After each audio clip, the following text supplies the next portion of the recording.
So today I'll be going through Mercedes W17's Aero package for 2026 car.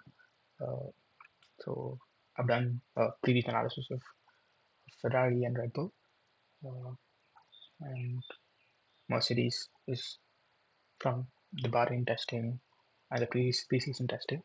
What we've found is that Mercedes is potentially uh, the championship contender, uh, not just because of the powertrain, because of the complete system stability, aero stability, etc., which I'll be talking about in this video.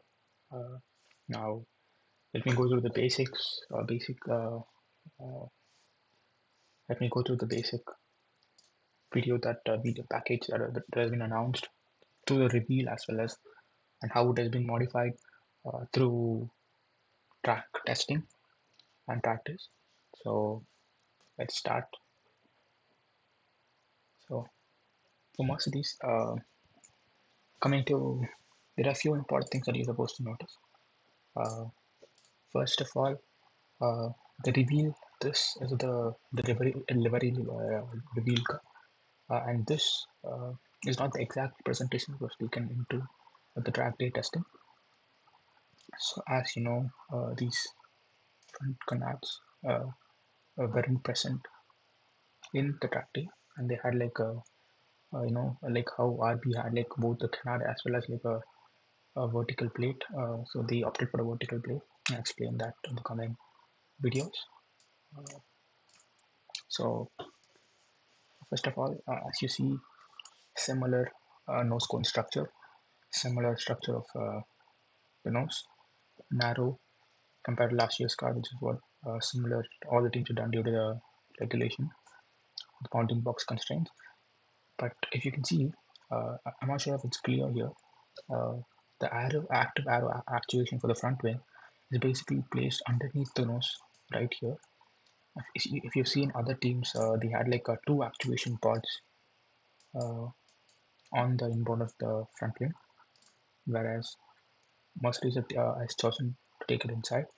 I mean, there are both advantages and disadvantages of doing this. One I would say is if you see uh, having two elements here is going to create, obviously it's going to interfere with the flow, creating, the edges, creating vortices. Uh, and here you have just one actuation pod. This way it's going to be more aerodynamically efficient because you don't have unwanted drag and vortices or drag being created as a result of two actuation pods. So maybe that's the reason they took one, but then it still is a matter of how you're going to direct uh, these vortices. It's about overall loss versus positioning. So you can reduce the overall loss of you know by positioning one vortices, but then, for example, few teams place this strategically such a way that this is going to be outwashed in this way, and it's going to be like it's some way it's going to be helping you to outwash the inner tire wake. So this keeping it in the middle probably is going to be directed downstream, uh, probably to the floor. Uh, so so I'm not sure how they're going to manage this vortex, and this might be not a clean vortex. It might be interfering with the clean air from the front wing elements. So it basically depends on the positioning of the actuation part, and we'll see how many Mercedes have taken this based on the coming races.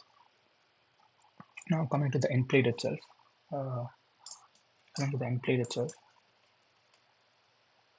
the front wing end plates. If you can see, fairly a straightforward shape, unless like RBs, which was in washing, and Ferraris, which had like a which had a cambered. It's fairly profile directed, slightly washed, I would say. Yet if you can see, the end plate has been extended forward. So this region has been extended out of the front wing inboard element significantly. Uh, so this region. So what I think they were doing here is, if you can see the front profile, Ferrari, it was way more, this was the case for Ferrari. It was way more steeper. Here, they're trying to lift the profile up.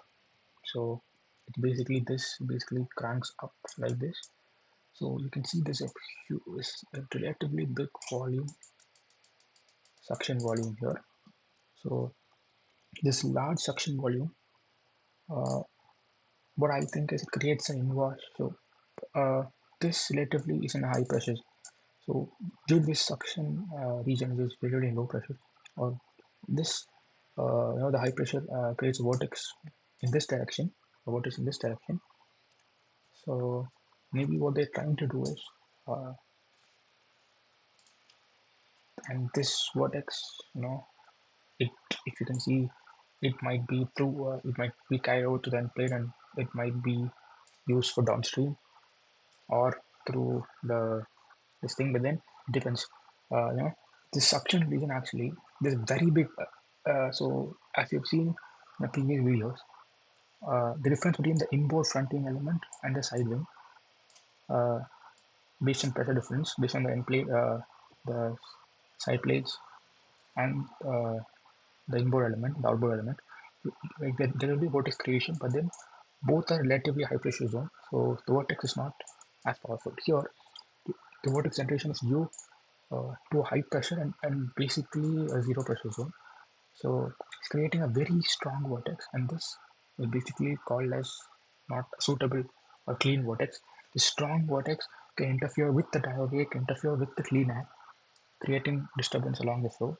So I feel like this extended board is used to uh, align the flow inward, so that the vortex can be directed in a particular direction. So they're trying to use this so that you can direct the upcoming flow.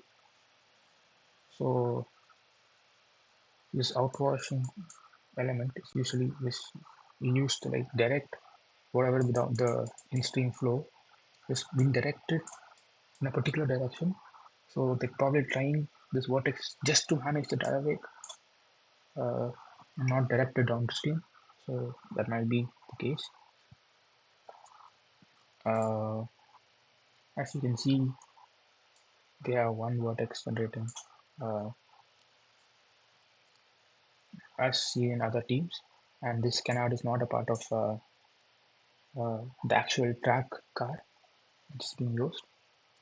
This is fairly a simple front wing which has been adopted by a lot of teams. The one I was talking about is this. So they don't have a canard here. They have a small outwashing element here, and then a vertical outwashing element here. If you can see, it's this direction. So basically, this is creating a vortex in this direction, outwash. So it's basically directed outboard the tire to control the outside tire wake. It's been deliberately done to do that. So this outwashing rain uh, is can be seen in the recent variant testing and stuff, which is probably going to be taken over to the GP, and we can see that from Melbourne as well. So coming to the cake tin, the cake tin geometry is pretty straightforward, like other teams. Uh, so if you've seen the edge, but the edges are varying. So if you look at the RBs, they had like a vertical edge, a long vertical edge. So basically, they're using this to create a vortex to control the upper tire. And Ferrari had like a profile at the bottom to create basically to control the lower tire as well as the downstream management. So here, if you can see, if I zoom on this profile and draw it manually, the kick-in structure looks somewhat like uh,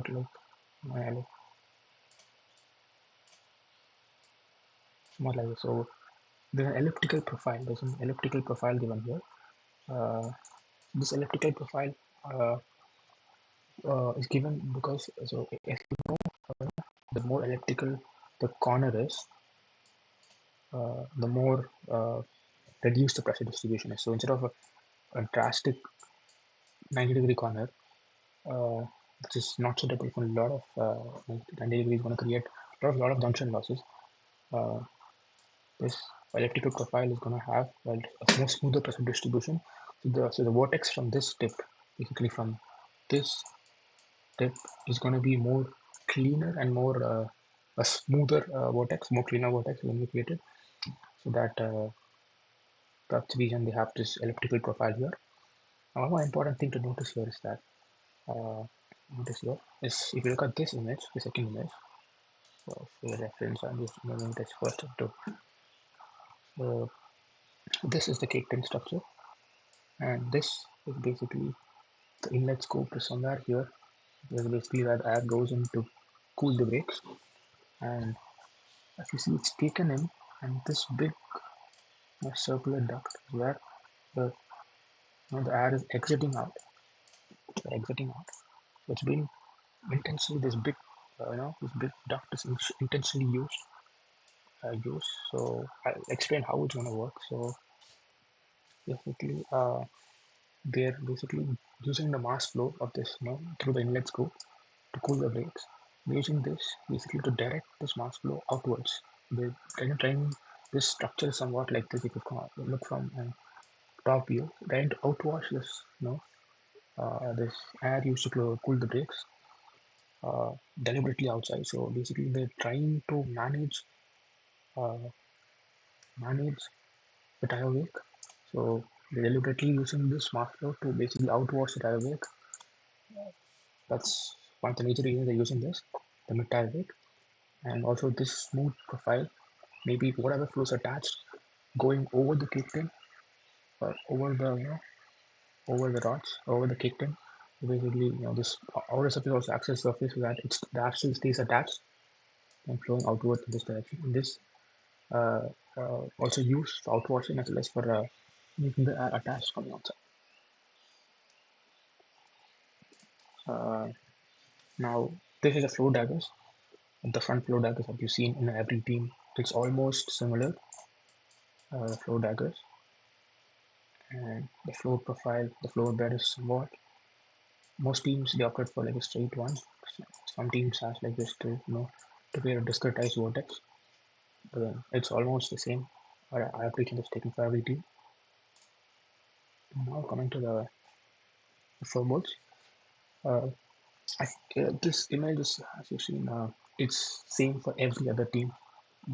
Every other team has taken this to basically tries to minimize the volume as much as possible for the floorboard and adapt a three element.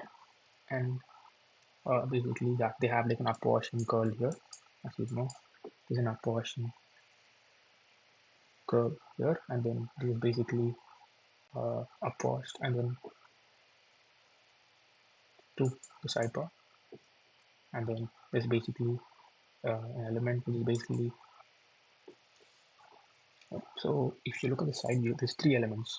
As if you see a larger element, a smaller element, and then this the lower, basically the lower floor curl. So the floor curl is used, to obviously is used to generate vortices, and these dips are used to to upwash the air from the suction zone. So you will have air from the tip entering the underneath the floor, and these floor curls are used to upwash the air from the floor. But coming back to the floorboard,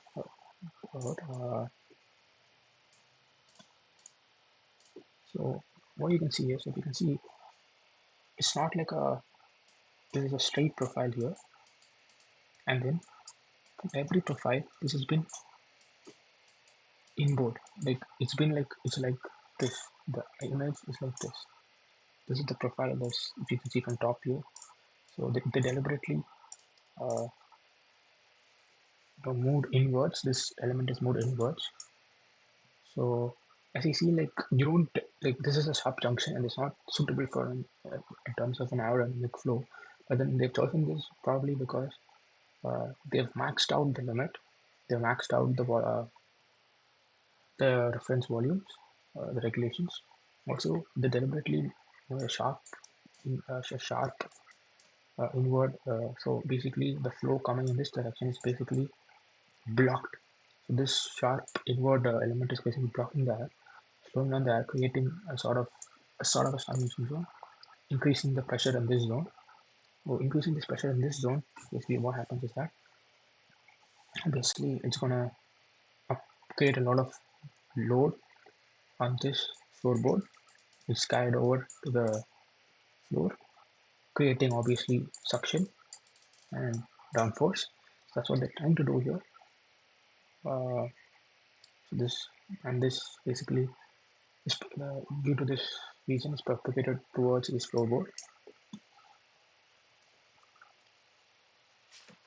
and obviously, as you know, we know the element from here is basically drastically downwards, and then this up from this thing, and these upwashing elements basically upwash it, as you've seen from other videos. Uh, that's what they're trying to do.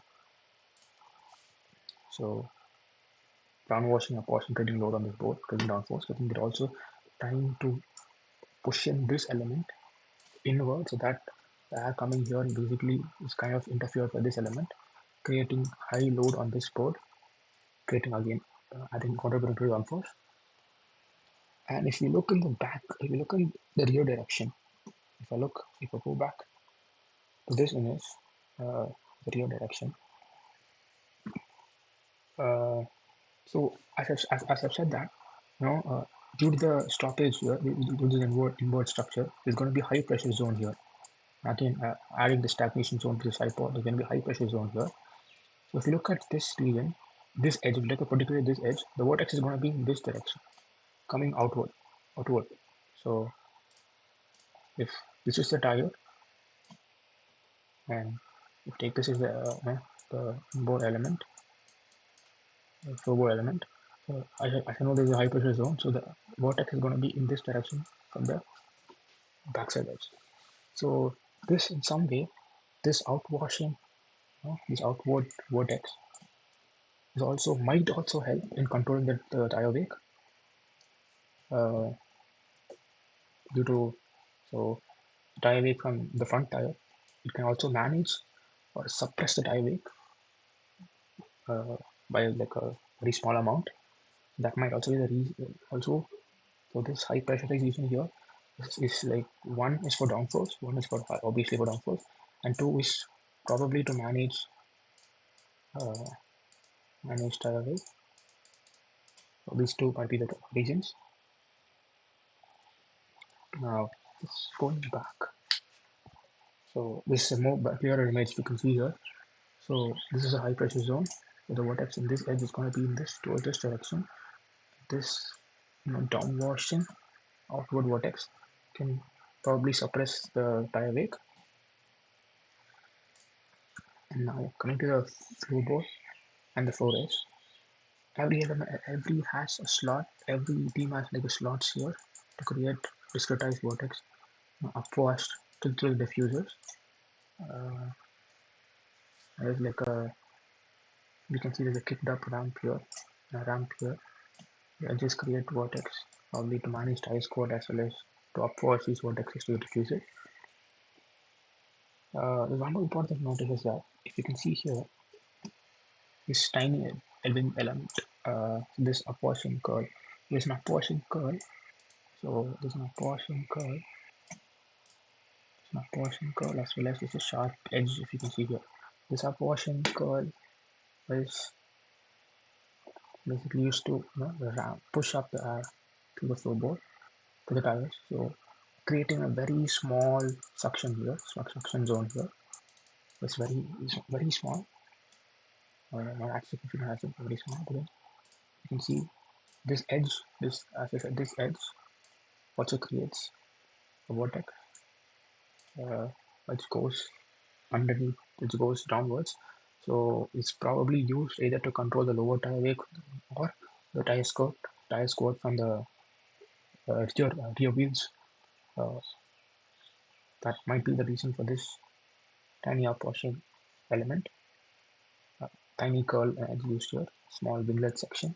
It's not clear to the image here because it's only found in the track uh, images, and I couldn't find a very clear image of this. And so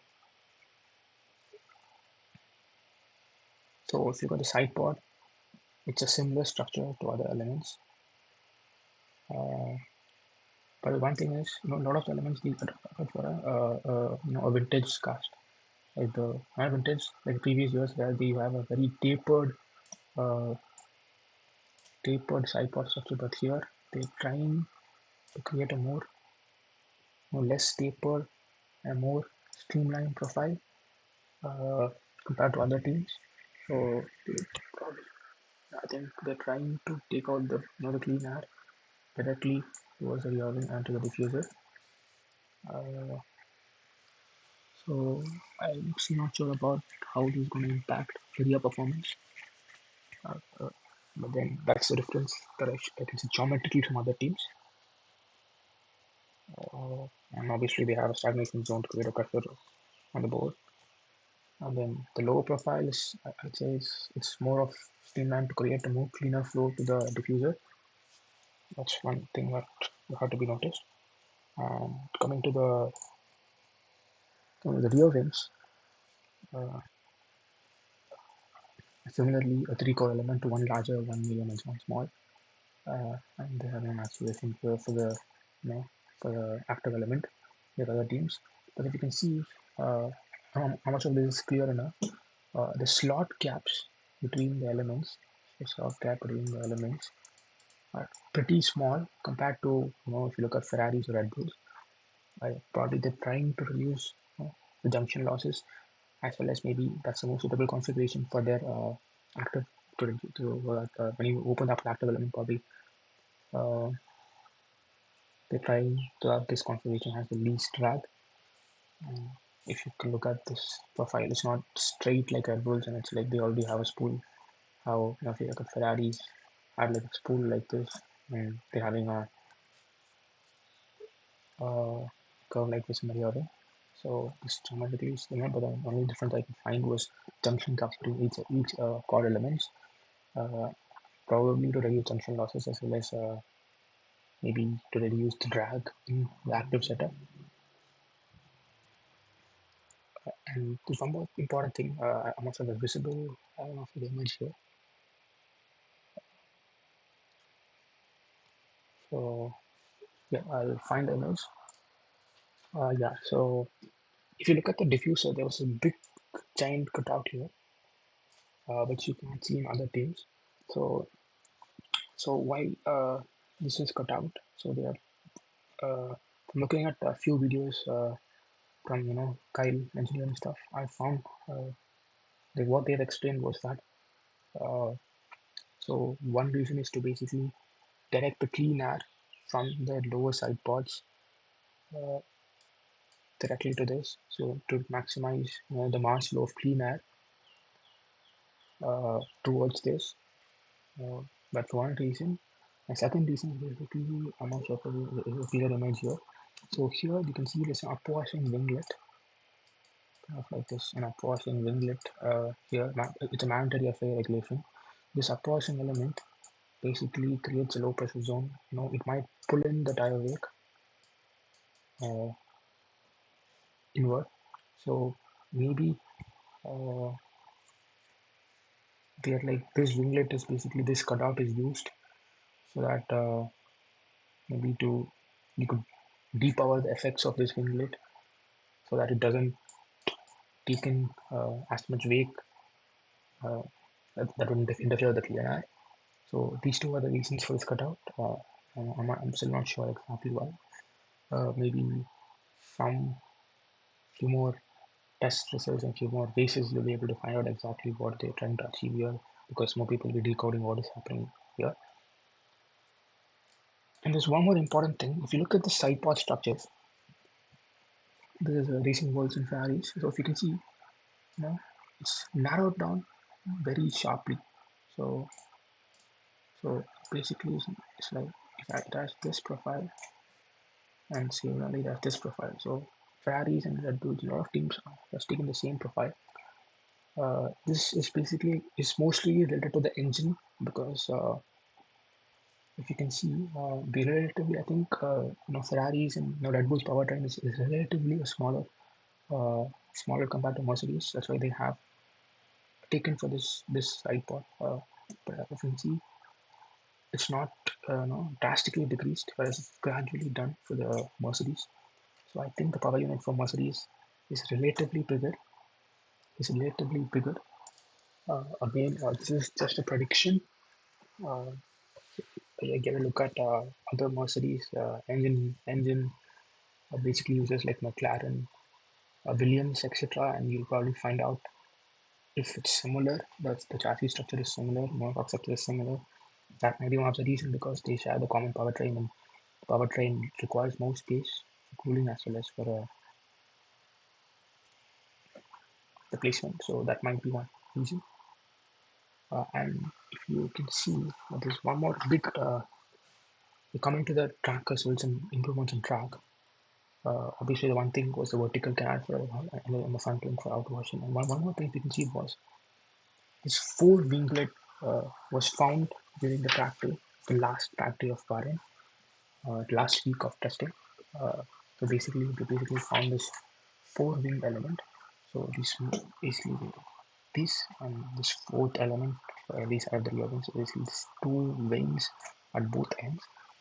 So yeah, so if you know what is this, if you know what is Z mode and what is an X mode, so basically, I feel like this proportion element in Z mode is basically uh, high downforce mode uh, in corners and stuff. I think like this is going to help in creating a high downforce due to the additional opposing element. Plus, how if you can see the Ferrari's track results, they had innovative behind the exhaust. They had like an opposing element to direct the upwards the exhaust gases, and probably this some way this is the front wing, this is the exhaust, and some way this veins interact in upwards the dirty air from the diffuser as well as from the exhaust. So it helps in that way as well as creating downforce in Z mode. But coming to X mode in straights, so this is basically parallel to this structure, the last wing element. So in Z mode, this is going to be literally parallel to the third wing element. So it won't contribute, it won't increase the drag. Uh, it won't affect in the drag. So it's going to be a good performance in Z mode, in X mode, in straights, as well as in Z mode with high downforce. So this fourth element is a lot of teams think it's a very innovative solution, like how Ferrari is done for the portion exhaust gases. And talking about Mercedes, I feel like Mercedes have like a very big, they have a very good engine which has like, uh, you know, deploy harvesting the energy and deploying the energy from batteries. Uh, and they got a good development of MG okay. Uh, so like the engine is pretty good. So that's why like the powertrain is I think like it's gonna be they have a very good chance of competing for the championship. Uh, One more thing that I've seen from the test data and from other people who review the cars, they said that basically they have like a very good rear and front balance. So whenever you brake, the car doesn't. For example, if you look at the previous generation of cars, they're kind of jiggling or pitching forward due to the downforce of the cars. And since they have a very good balance of rear and front here, the car doesn't pitch forward. So when you brake, so apparently from the telemetry data from the track data, they found that uh, like Red Bull could brake 3.5 meters later. So basically, they could brake late and still hit the apex. So they could come to the brake with a higher speed than other teams, and still brake to turn or get the apex correctly. So hit the apex correctly. So I feel like so the 3.5 meters is a very big difference. So they carry the speed for that. So they can basically have a higher speed.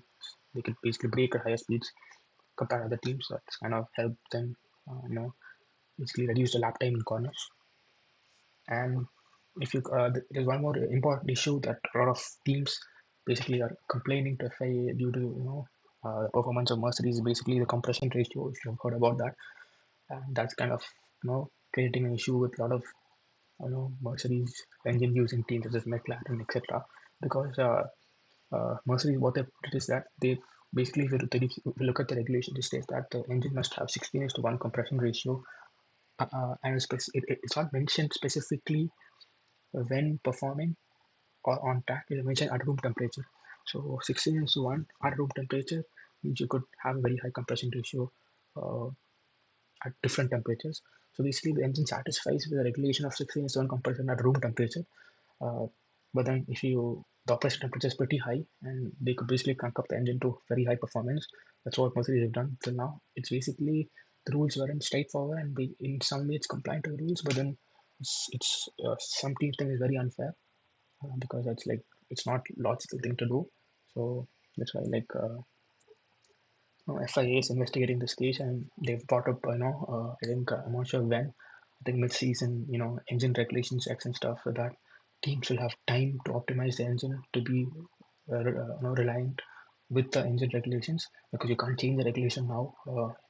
Right now, ask the teams to modify an engine because the race is like in a week. So they've done that so that the teams can modify that. But definitely, Mercedes is going to have an upper hand performance in the coming races due to this. They're extremely powerful engine. But I'll say Ferrari also has like a very good. They have very good turbo management. Uh, so they've tried to reduce the turbo lag. Uh, this though they have like a very good start. Uh, so let's see. We can watch for Melbourne's first race, and the next analysis is going to be for McLaren, which will be coming soon. Thank you.